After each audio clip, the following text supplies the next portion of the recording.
Well, hello and welcome to this edition of Weekly Word. Father Ed here. Bello and Father Dominic, Father Kyle. And we are considering the next Sunday, coming Sunday, and it should be the 12th or 13th Sunday in Ordinary Time. But it just so happens that this Sunday, June 29th, is the feast of Saints Peter and Paul. And it is one of the 14, I believe, holy days in the Roman calendar. And when it falls on a Sunday, we all around the world honor it. Same thing is happening with All Souls Day, which is not a holy day or a solemnity typically, but this year it's falling on a Sunday, so All Souls Day is going to be on a Sunday. And I think we decided the exaltation of the Holy Cross in September, the 14th of September, is also not a solemnity, but it's falling on a Sunday, and so we're going to be celebrating it on a Sunday. So these are just, stick with me, kids. This inside baseball in the Catholic Church and its calendar. But anyway, that's what we're celebrating. And I don't know. So the Feast of St. Peter and Paul, it is the day on which the Pope passes out the palliums to the archbishops around the world. There's about 25 archbishops in the United States of America. There's about 185 dioceses. And so of those 185, there are 25 that are led by a man that's called the archbishop, because he's in charge of a territory and he has a special relationship to the Pope. And the Pope signifies that by giving him a special collar that he wears as a vestment on the outside of his mass vestment. I don't know why. Bella, because I'm talking about sheep. Mm-hmm. So, and the Archbishop of Ohio, Archbishop Casey, is going to receive the pallium because he's new on the Feast of St. Peter and Paul.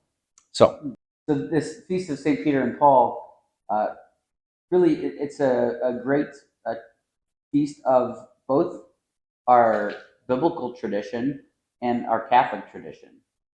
So we see that, St. Peter particularly is that sign of the papacy, of the leadership that Christ has given to our church. And St. Paul obviously wrote a lot of the Bible, but is another great sign of leadership and of what it means to be a saint. And so I think these two are one of the most chief saints in our church. And so I think we give special reverence to them, knowing that all the other saints, especially those of priestly leadership, look to them to see what it means to be a follower of Christ.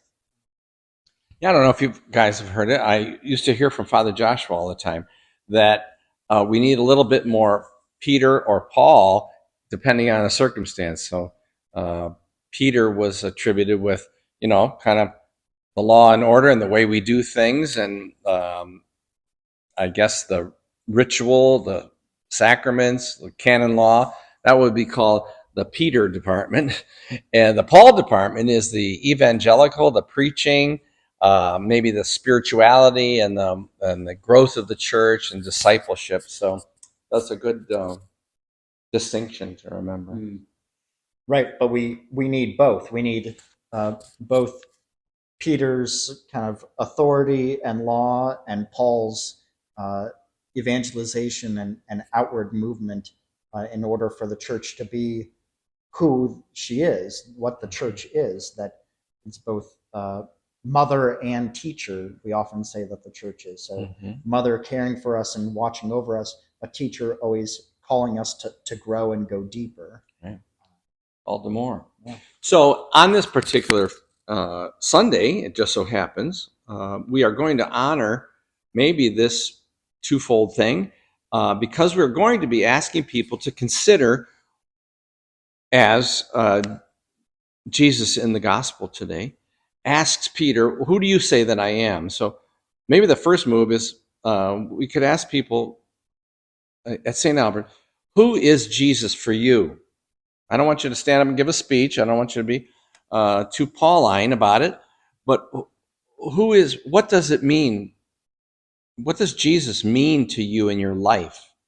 And how has your faith as a disciple of Jesus changed your life or meant something to you in your life? So that's the first move. The second move is, who in your life would you like to share that with, if you could? Because I know that scares a lot of us Catholics. But who? Maybe a coworker, a grandchild, a child, spouse. And we're going to ask you to write down their names. And simply, what we're going to do is pray for them. Over the next 6 weeks, we're going to pray for these people that we have identified as candidates to come to know Jesus the way that we know Jesus, because it would be good for them, and it would be a way for us to love them. So that's our invitation. Now, to give you the whole story, in August, we're going to talk about how might we, after having prayed for them, how might we, in fact, invite them to participate in Alpha. It's an easy way for us to share the faith with people. So that's our plan with Peter and Paul. What does Jesus mean to us, and who might we want to have a called to share that faith with? So Yeah. So it's a good, great thing to do for this feast and for our parish, and as we look to 2030. right, yeah. So don't forget, fill out your survey. All right. Thanks for tuning in. See you.